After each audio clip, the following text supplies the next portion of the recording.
Give somebody a fist bump and tell them you are in the right place.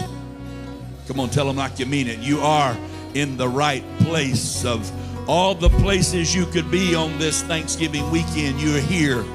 You are in the right place. You got up, you got out of bed, you came here, and I believe I have a word for you today. Hallelujah.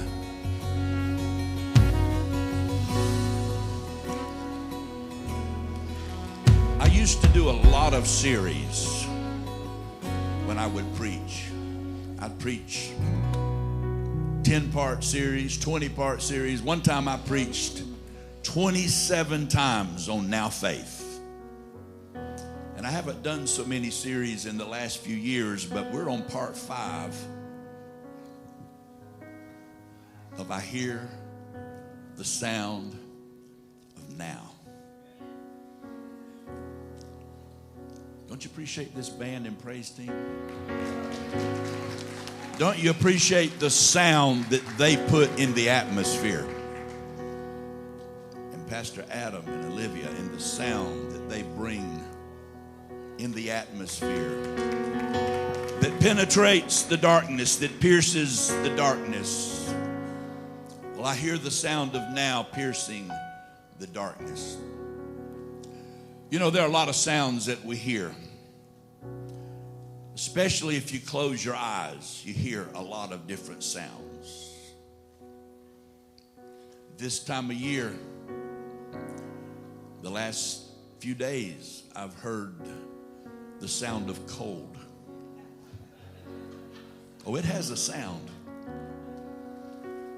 And when the snow starts falling, even in silence, there is a sound. Sometimes we like the sound of silence. Some folks, though, they always have to have some noise going on.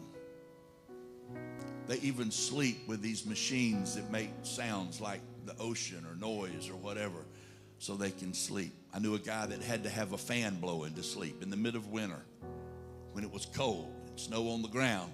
He had to have a fan blowing, not because of the air, but because of the sound.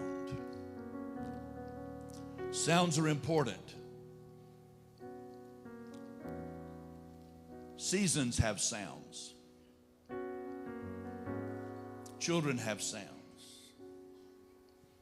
Businesses have sounds. Churches have sounds. Families have sounds. Houses have sounds. This church has a sound. Now has a sound. And of all the sounds we hear, Jesus said, "My sheep know my voice."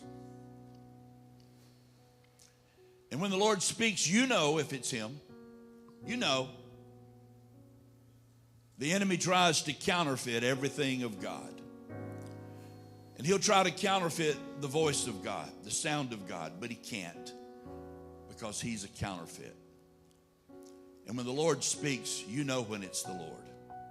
When the Lord speaks to your spirit and he puts something in your spirit that you're supposed to do, you know.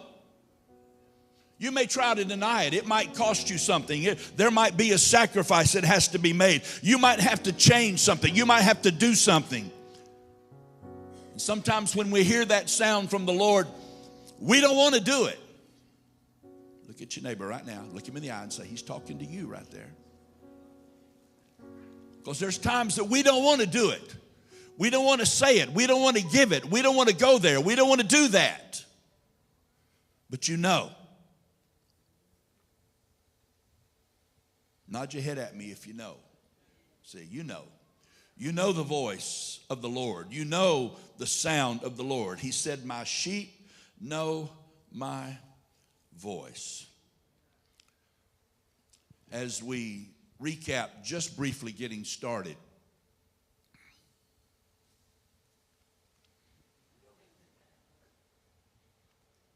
No. Back up one. I don't think I'm doing this. I don't think I'm controlling it. There we go. We talked a little bit about time, chronos time and kairos time. We talked about the Word. In the beginning was the Word in John 1. In the beginning was the Word was with God, the Word was God. And that word there is logos. But there's another word for word in the Bible, and it's rhema. Chronos is natural time. It is clock time, calendar time, scheduled time, ordered time. It's the time that we live by. We live by chronos time. We get our word chronological from the word chronos. It's the word that talks about time. But there's another kind of time in the Bible that the Bible uses for the word time, and it is the word kairos. It is different than chronological time. It is different than ordered time, calendar time, clock time, your watch time, or your device time now. It is different than that. Kairos time is a supernatural moment when God comes on the scene and something happens suddenly. He does a suddenly. He does something supernatural. It's different than ordered time. It's unexpected. It's unplanned. That's what kairos time is. And logos word is God's word. It's the Bible, to make it simple. It's Jesus. Jesus is the word. But rhema word is different than logos word. Rhema word is a word that God reveals now. It parallels with a kairos moment, which is supernatural and suddenly. Then a rhema word is also supernatural and suddenly. And when God gives a rhema word in a kairos moment, darkness loses its hold. Strongholds fall. Barriers are broken. Everything changes when you hear the sound of now. Everything changes when you get a rhema word in a kairos moment. It's the time for a miracle. It's the time for a turnaround. It's the time for a shifting. It's the time for the miracle that you've been praying for and believing for. And I hear that sound. I've been hearing it this year for the last 6 or 7 months. I've been hearing the sound of now in the atmosphere, the supernatural. God is up to something. You can close your eyes and pretend that he's not if you want to, but God is up to something. There's a shifting in the planet. There's a shifting in the atmosphere. There's a shifting in the nations. There's a shifting in the kingdom of God. God is up to something. It is no longer business as usual. Wake up. We've got to wake up.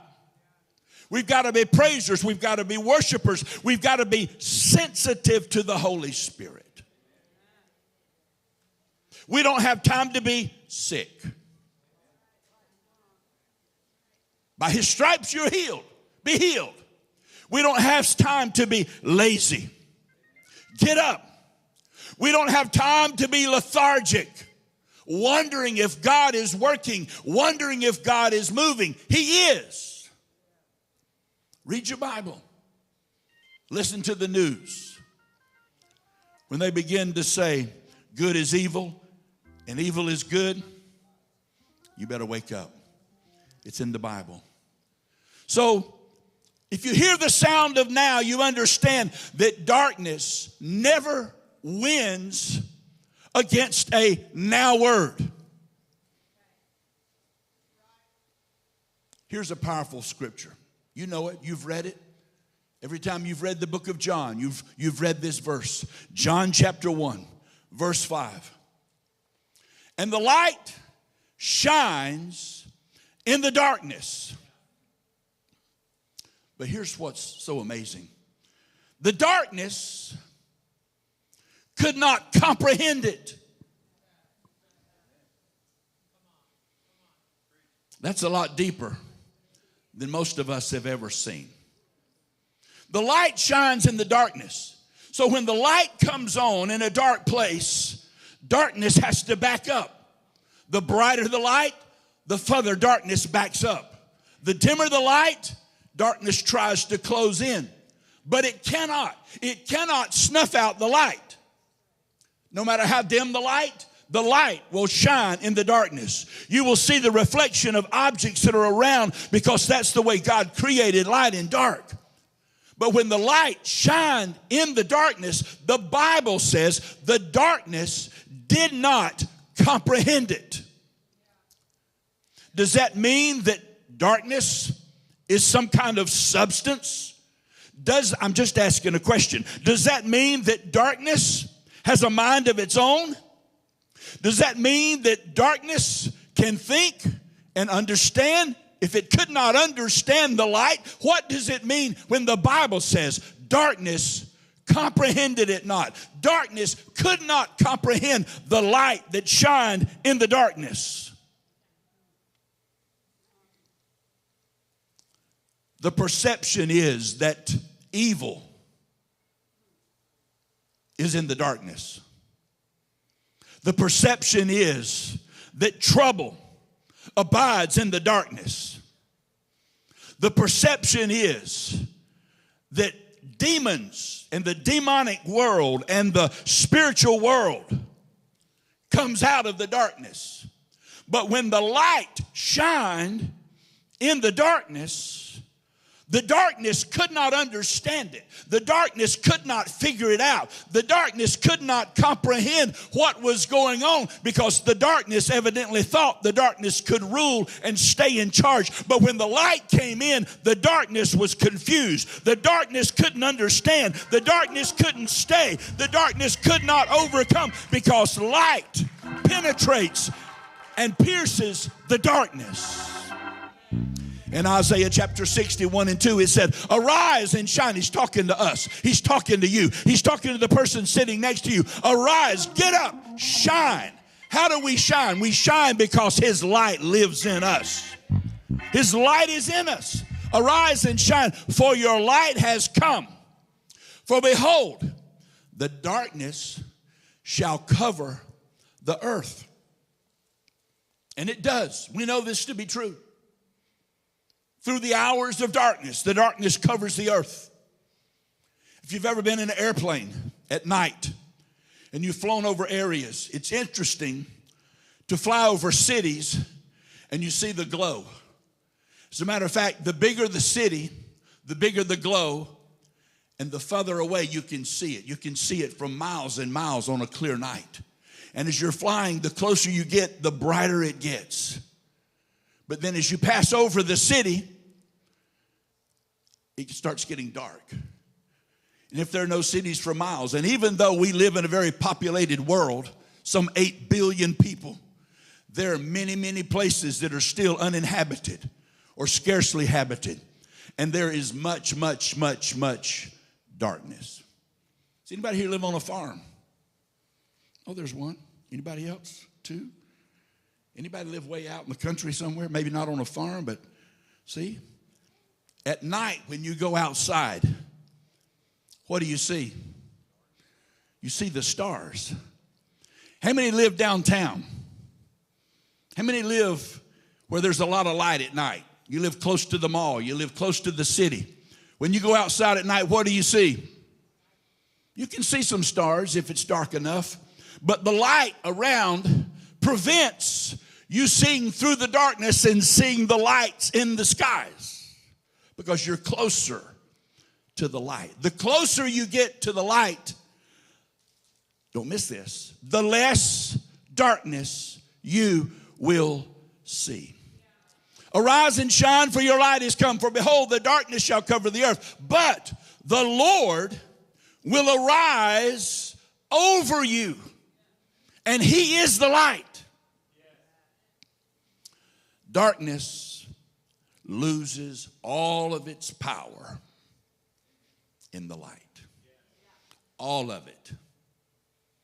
You can come into this room, we could turn off the lights, and it could be pitch black. We'd have to turn off all these lights. There's no windows, so it would be dark. The only windows is those at the doors, those two little windows on each door. And if we covered those up and you turned all the lights off in here, it would be pretty dark. But when the light comes on, the darkness disappears. The darkness has to back up. The darkness has to bow. The darkness cannot stay. The darkness loses its power. It loses its authority, and it's powerless in the light. Likewise, Satan's assignments cannot, will not, shall not stop a now word from the Lord. I thought I'd get at least one amen. Y'all real quiet today. So here's the point. Darkness never wins against a now word. Let me give you some examples of hearing the sound of now penetrating and piercing the darkness. In Judges chapter 6, we read the story of Gideon. Most of you know the story of Gideon, but let's break it down. In chapter 6, and the angel of the Lord appeared to Gideon, and he said to him, "The Lord is with you." If we heard that word, wouldn't we be pretty confident? The Lord is with you. And then the angel says this to him, "You mighty man." The Lord is with you, you mighty man. The Lord declared through the angel that Gideon was a mighty man. And that the Lord was with him. And then he called him a mighty man of valor, which means strength. Capability is really how it breaks down. You are a mighty man with much capability, much ability. You're able. You can do more than you think you can do. I need to tell somebody here, you're greater than you think you are. You have more ability than you believe you have. Some people believe in you more than you believe in yourself, but you need to start believing in yourself because you are greater than you think you are. You can accomplish more than you believe that you can accomplish. And if you believe you can, you can. If you believe you can't, you're right.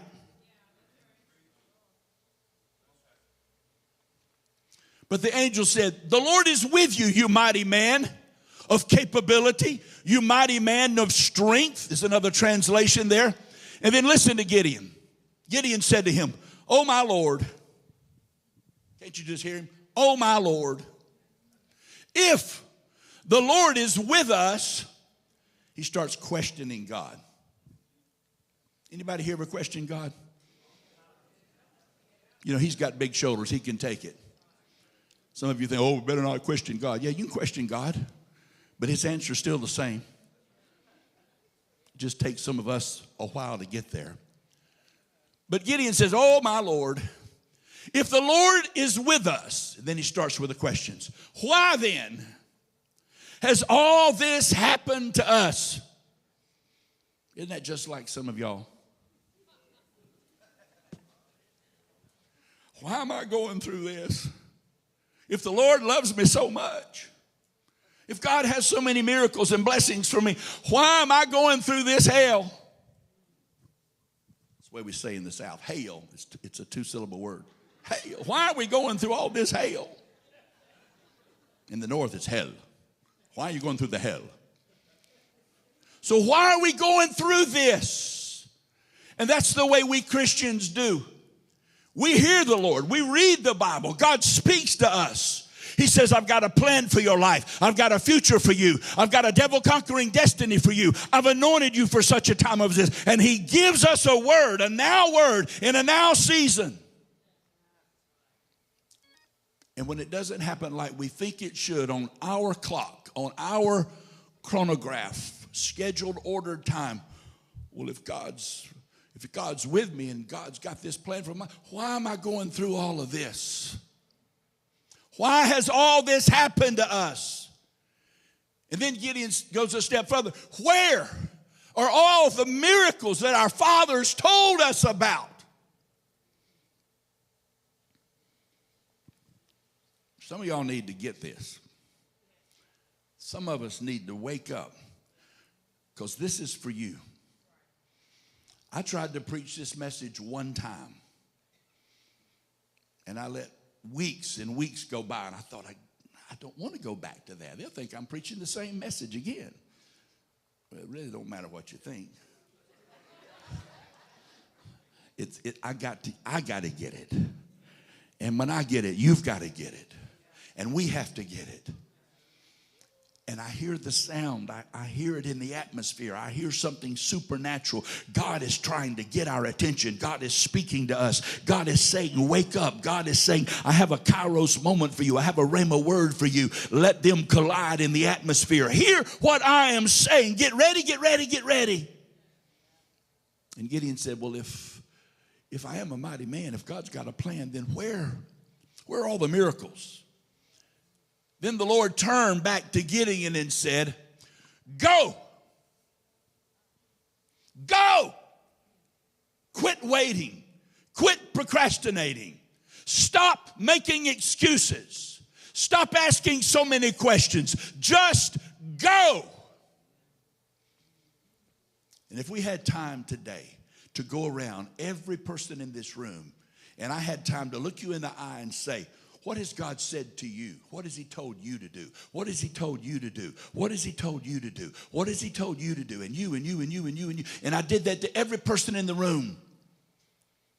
Most of you, if you would be honest, you would admit that God has told you to do something, or to go somewhere, or to give something, or to make a difference in somebody's life. What are you waiting on? The word to you today is go. Thank you for those 3 amens. But I know there's more than 3 of you that have a word from the Lord. And then the Lord said this to him, to Gideon, go. But he said, go in this might of yours, which undergirds what I've already said. You are greater than you think you are. Gideon was waiting. He was procrastinating. He was afraid.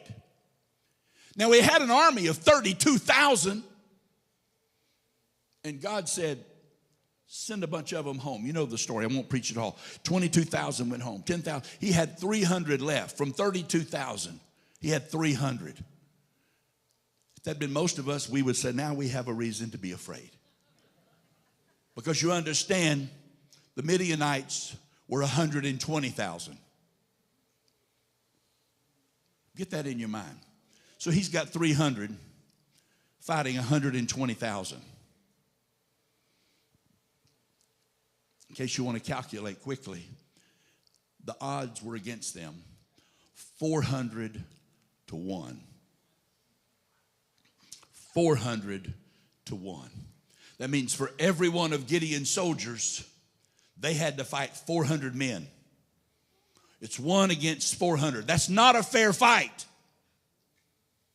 And the Lord looks at Gideon and says, go in this might of yours. You are mightier than you think. You are mightier than you believe. You are mightier than you understand. You are mightier than you perceive. And the difference was this: the Lord is with you, you mighty man of valor. Go in this might of yours, and watch this, and you shall save Israel from the hand of the Midianites, 120,000. Have I not sent you? And the Lord said, watch this again, surely I will be with you, and you shall defeat the Midianites as one man. So it didn't really matter if it was 400 to 1 or 4,000 to 1. And that's what I want you to get in your spirit today. The Lord is with you, mighty woman of God. The Lord is with you, mighty man of God. The Lord is with you, mighty child of God. The Lord is with you, whether it's 400 to 1 or 4,000 to 1 or 400 million to 1. The Lord is with you. Go, go, go, go. Go in the might of the Lord that he has given you. The Lord is with you. And when Gideon got that, fear was dismantled. What are you afraid of? What are you waiting on? What's troubling you? Why do you think the Bible says, fear not, or don't be afraid, 365 times in the Bible? Why do you think? Do you think it's coincidental that God said that one time for every day of the year? What are you afraid of? You're smarter, you're bigger, you're better, you're greater, you're more anointed than the enemy. Yes, you are. And one rhema word shattered fear, broke the assignment, broke generational oppression, and turned a coward into a mighty man of valor who was able to deliver his people as one man against 120,000 Midianites. Somebody shout, fear is gone. Go, go, go, go. Fear, leave me. Fear, go in Jesus' name. Another example, Paul and Silas at the midnight hour. You know, they say darkness is about or midnight is about the darkest time. Acts chapter 16. But at midnight, Paul and Silas were praying and singing hymns to God. There was a sound. They were praying. They were singing. They were praying. They were singing. How long has it been since you prayed? Not a trick question. How long has it been since you sang? Oh, we sang a little while ago with Pastor Adam. We prayed a little while ago with Dr. Shirley. How long has it been since you prayed? Oh, it's getting quiet up in here now. How long has it been since you sang a new song unto the Lord? The Bible says, sing unto him with psalms and hymns and spiritual songs, singing and making melody in your heart. It doesn't have to be melodious to the people sitting next to you. It just has to be melodious in your heart. If you'll sing a song to him, psalms and hymns and spiritual songs, sing to him. The Bible says he inhabits the praises of his people. Be a praiser, be a prayer, be a worshiper. If you'll do that, you'll understand breakthrough comes through your praise. Miracles come on the wings of your praise. At midnight, Paul and Silas were praying. They were singing. There was a sound in the atmosphere. And the prisoners, who probably were lost, who probably were sinners, evidently they were in jail for doing something wrong. They were listening to the sound. When you make the sound, when you sing the sound, when you pray the sound, somebody's going to hear. If you pray in your house, maybe your neighbors will hear, or maybe your children will hear. I need to preach that a while, don't I? And as they sang and the prisoners listened, what's the next word? What's the next word? What's the next word? Suddenly, there was a great earthquake. If you go back and study the history of that time, earthquakes were probably rare in that area and in that era. But suddenly an earthquake came, and it shook the foundations of the prison. And immediately all the doors were opened, and everyone's chains were loosed. They were praising, they were praying, they were singing, they were worshiping in the dark, in the darkness. You don't think they had a light switch in that prison, in that dungeon, do you? No. They didn't even have electricity. And it was midnight. They were supposed to be asleep. There was no lamp. There was no lantern. They were praising and praying in the dark, in the midnight. When you have your darkest moments, when you have your darkest time, that's the time to pray. That's the time to worship. That's the time to sing. And something is going to happen. As they did that, the foundation shook with an earthquake. And the earthquake shook the prison, and immediately. So we see suddenly and immediately. Suddenly and immediately. That's a kairos moment. That's a rhema word. Suddenly something happened in the spirit realm, and the prison doors were opened and the chains fell off. If we could just see that, then we would understand that when we praise and when we sing, when we worship in dark times in our life, prisons will open, chains will fall off.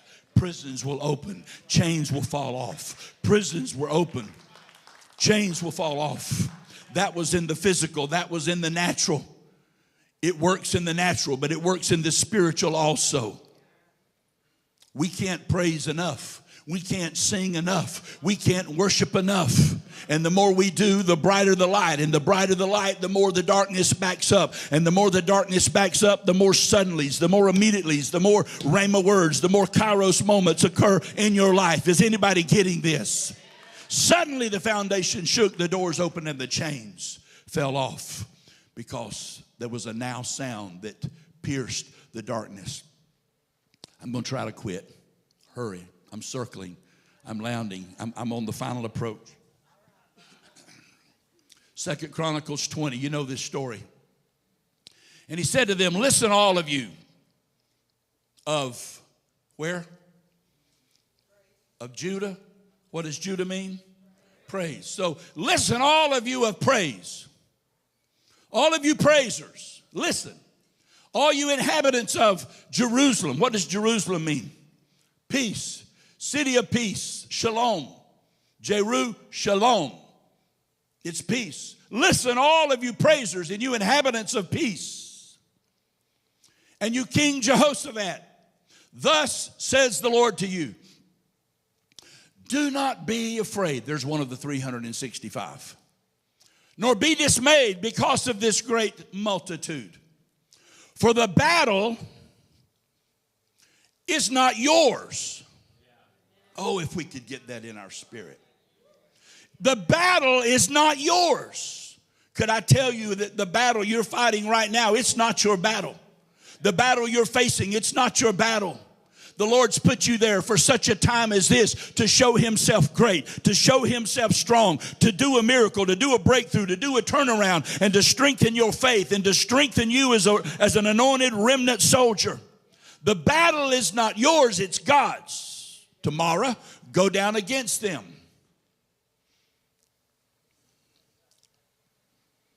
You will not need to fight in this battle. See, everybody always wants to fight. How do you fight? If you're not supposed to fight, what do we do? I'm glad you asked. He said, go down against them, but you will not need to fight in this battle. Position yourself. Get in position.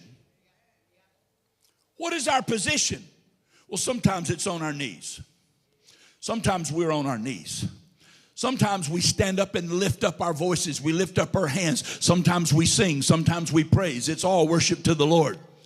And he said, go down against them. You will not need to fight in this battle, but position yourselves. Get ready. Get in place. Get in position. And he said, stand still. And then watch what he said. Stand still and see. Translation, open your eyes and see. Open your ears and hear.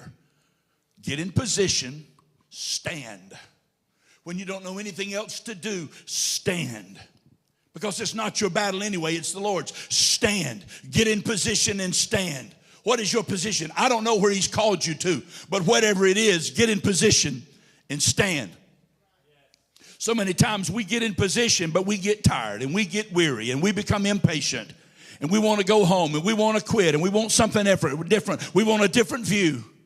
We want somebody else on our side. We want somebody different. We're tired of where we are. Don't shout me down.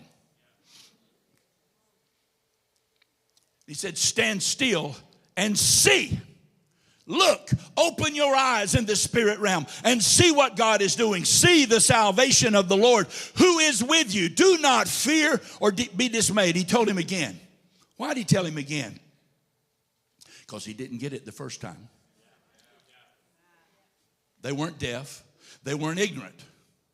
They just didn't get it. You're not deaf. You're not ignorant. You know. But when he tells you, we're going like, who you talking to? Me?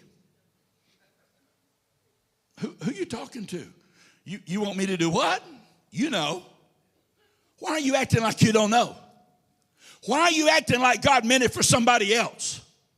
Why are you looking around wanting somebody else to do what God called you to do? Do not fear or be dismayed. Tomorrow go out against them. Here it is. For the Lord is with you. A rhema word shifted the battle. And if I had time to preach the rest of this, I don't. But Jehoshaphat, he got in position. He got the people in position. They were outnumbered also. And they went down to the battle. They got in position. And you know what he did?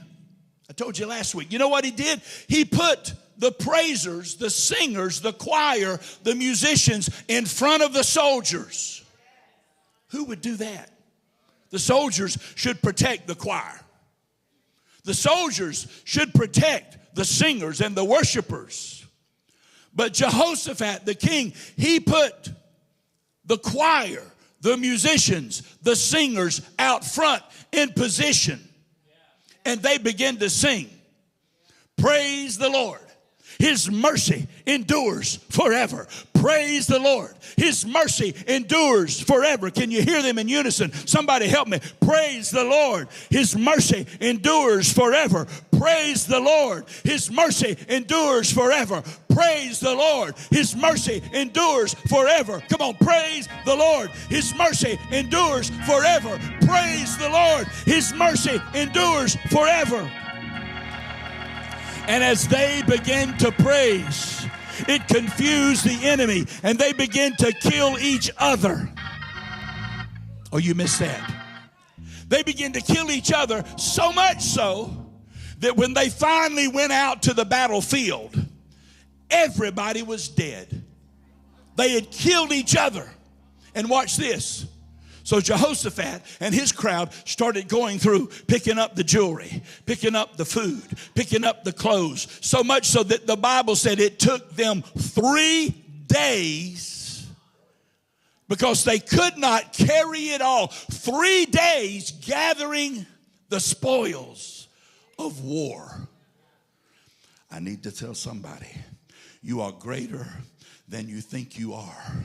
And God's got more for you than you believe he has for you. You need to wake up. You need to stand up. You need to be praying. You need to be praising. You need to be singing. You need to get yourself in position. And you need to listen for the sound of now that is moving in the atmosphere, because the Rhema word is coming. And you're standing in a Kairos moment. God has created more of those than we've ever had in our lifetime. They're here now. He's here now. He's moving now. The shift is now. The moving is now. Strongholds break when a Rhema word is received. And the problem is God is speaking and we're not listening. God is moving and we're not responding. The Holy Spirit is giving us a now word. He's putting Kairos moments in our life, and we're just waiting to say, well, God, is that all? Go, he said. Go in your might, you mighty man of valor, you mighty woman of valor. 2 Corinthians 10. For the weapons of our warfare are not carnal. Your weapons are not carnal, but are mighty, mighty in God for the pulling down of strongholds. What are your weapons? I've just told you.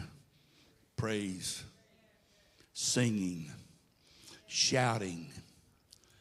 Here's a good one that you all love to do from when you were children. Dance. You don't believe me? You know, I've studied this. And the devil does his best to steal your praise, to steal your shout, to steal your song. He wants to steal all of that. But you know what he has been more successful at stealing than anything? Your dance. How many have home videos? If you got home videos, raise your hand. You've got any home videos, you had them, your dad took them, you took them with your kids? I dare you, get them out and look at the kids. Look at yourself when you were a kid. Look at your kids when they were 2, 3, 4 years old. You know what they're doing every time?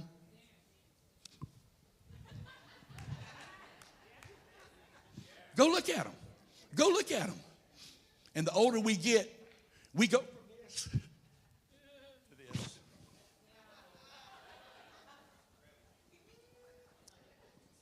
You used to dance,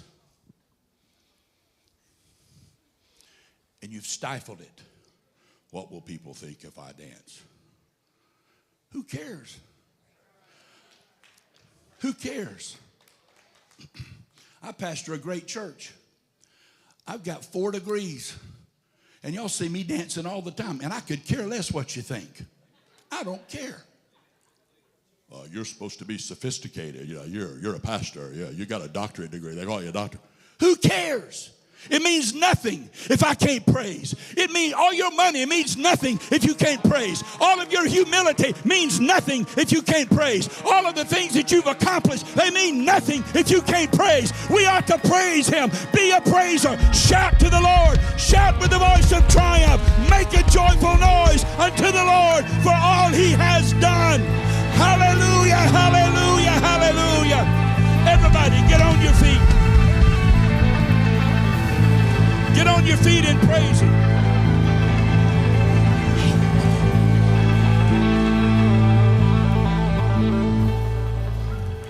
Stay right where you are.